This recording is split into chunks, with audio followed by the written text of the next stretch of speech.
আসসালামু আলাইকুম। আমি এখন আছি আমার স্মৃতি বিজড়িত প্রাইমারি স্কুলে। এই প্রাইমারি স্কুলের যে ক্লাসে এখন আছি সেই ক্লাসটা হচ্ছে ক্লাস 3।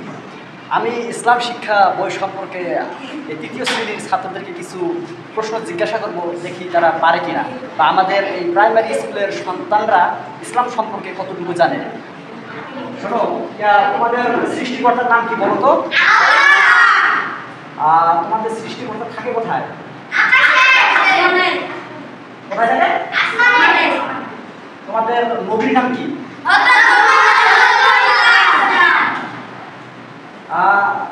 5টি সাহাবীর নাম কি বলতে পারবা তোমরা? তোমরা কি তোমাদের নবী মুহাম্মদ সাল্লাল্লাহু আলাইহি ওয়াসাল্লামের 5টি সাহাবীর নাম বলতে পারবা?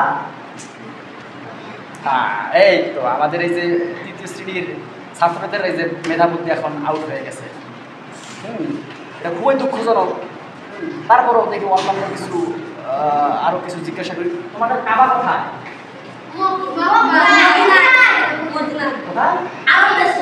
ও আচ্ছা আচ্ছা। তোমাদের নবী মুহাম্মদ সাল্লাল্লাহু আলাইহি সাল্লামের কবর কোথায়?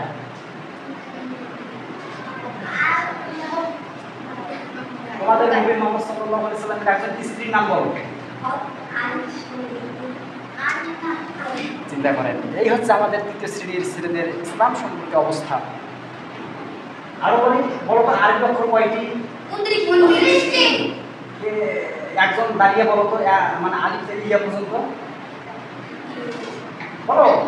আলিফ, বা, তা, সা, জিম, হা, খ, দাল, জাল, র, জা, সিন, শিন। বুঝতে পারছি, মাশাআল্লাহ। এই যে এটা ইসলাম শিক্ষা বই, ইসলাম শিক্ষা বইয়ের সামনে যে মসজিদটা আছে এটা কি?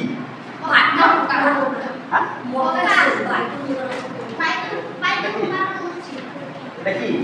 কোথায় আছে?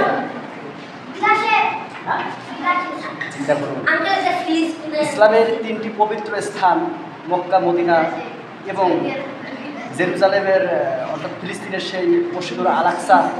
সেই আল আকসা মসজিদ নামে আমরা এটাকে পরিচয় করাই দিই, কিন্তু এটা আল আকসা মসজিদের ভিতরে ঠিক আছে, কিন্তু এটা আল আকসা মসজিদ নয়।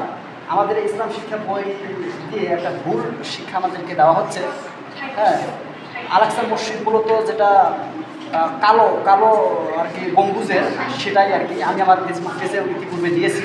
কিন্তু দেখেন, এই স্থাপনাটি সম্পর্কেও আমাদের ক্লাস 3 ছেলেমেয়েরা কিছুই জানতেছে না। সত্যি এটা খুবই দুর্ভোগ আমাদের জন্য। আজ এ পর্যন্তই।